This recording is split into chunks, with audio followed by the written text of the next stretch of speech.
ការអានរបស់រួចហើយចាអញ្ចឹងឥឡូវនេះអ្នកគ្រូនឹងឲ្យកូនរៀនការអានអត្ថបទខ្លីចានៅក្នុងមេរៀនទី7ដដែលចាឥឡូវនេះមុននឹងអានអត្ថបទខ្លីអ្នកគ្រូមានរូបភាពបង្ហាញកូនចាឥឡូវកូនមើលទាំងអស់គ្នាមើលឃើញទេកូនឃើញចាល្អណាស់ឥឡូវកូនមើលសួស្ដីកូនឃើញរូបអ្វីនៅក្នុងនេះមានឃើញរូបភាពអ្វីខ្លះកូនចាឃើញម្ដាយឆាអរគុណច្រើនចាសាពណ៌ឃើញអីដែរកូនឃើញផ្ទះចាអញ្ចឹងកូនអាចទស្សទាយបានទេតើអត្ថបទរបស់យើងចង់និយាយអំពីអីអាចទស្សទាយបានទេកូនមើលសាក់លបងមើលកូនជាយាមមើលចាជាយាមទស្សទាយមើលកូន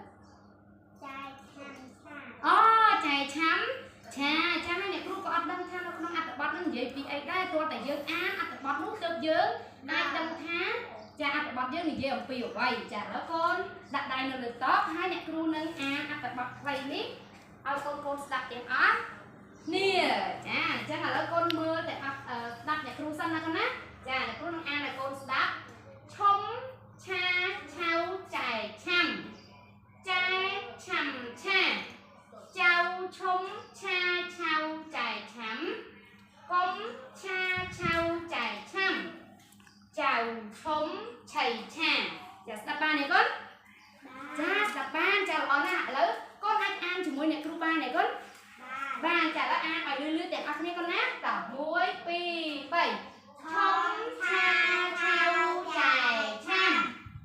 ចែឆាំឆាចៅឈុំឆាឆៅចែឆាំ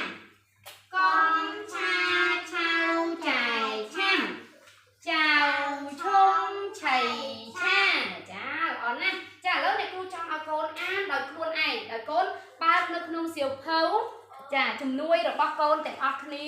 ចានៅក្នុងមេរៀនទី8ចាកូនបើកនៅក្នុងសៀវភៅជំនួយរបស់កូនមកចានៅក្នុងមេរៀនឆដដែលហ្នឹងចាឥឡូវកូនសាក់លបងអានដោយចង្អុលទាំងអស់គ្នាចាអានខាងនេះកូនអានខាងនេះចាចង្អុលផងអានផងណាកូនណាអានពីចំណងជើងពណ៌ក្រហមនឹងមុនគេ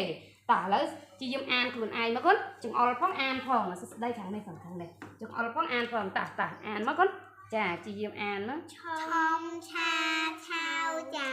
ឆាំចែឆាំឆាចៅឈុំឆាឆៅចែឆាំកុំឆាឆៅចែឆាំចៅឈុំឆៃឆាចាល្អណាស់អរគុណច្រើនចាឥឡូវបន្ទាប់ពីកូនអានហើយកូនអាចដឹងទេទិទាយដឹងទេថាអត្ថបទយើងចង់និយាយអំពីអីកូនចែឆាប៉ុន្តែណាគេទៅឆាឆៅមកញ៉ចាចៅឈុំឆាឆៅចែឆាំចុះកូនដែរឆាឆៅណាម្នាក់អត់ដែរឆាឆៅណាគេគាត់សួស្ដីឆាឆៅណាគេគាត់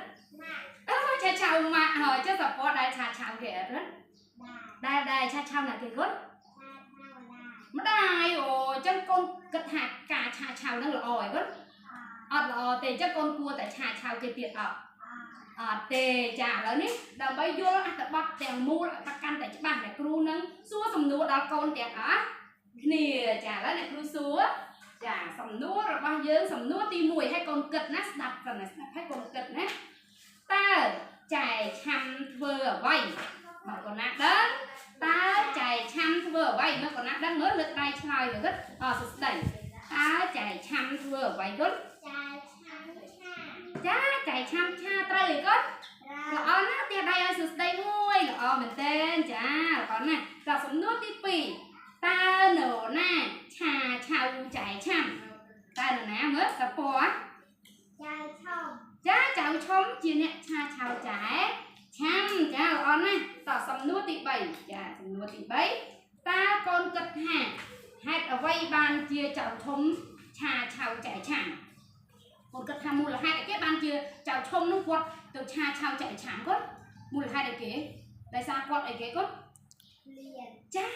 មើលសពឲ្យឆ្លើយមើលសាក់របស់ឆ្លើយមើលដោយសារអីគាត់ចៅឈុំក្លៀនចាល្អណាស់ចាឥឡូវសំណួរចុងក្រោយចាទី4ពេលមាននរណាម្នាក់ឆាឆៅកូនតើកូនត្រូវធ្វើដូចម្ដេចណា ប បើសិនជាមាននរណាម្នាក់មកឆាឆៅយើងតើកូនត្រូវធ្វើម៉េចនោះសួស្ដីមកយើងត្រូវបញ្ឈប់គាត់ ចាត្រូវបញ្ឈប់គាត់អរណាអរគុណច្រើនគួយចុះវិញចាអញ្ចឹងថ្ងៃនេះមេរៀនអត្ថបទខ្លីរបស់យើងគឺឆុងឆាឆៅចែ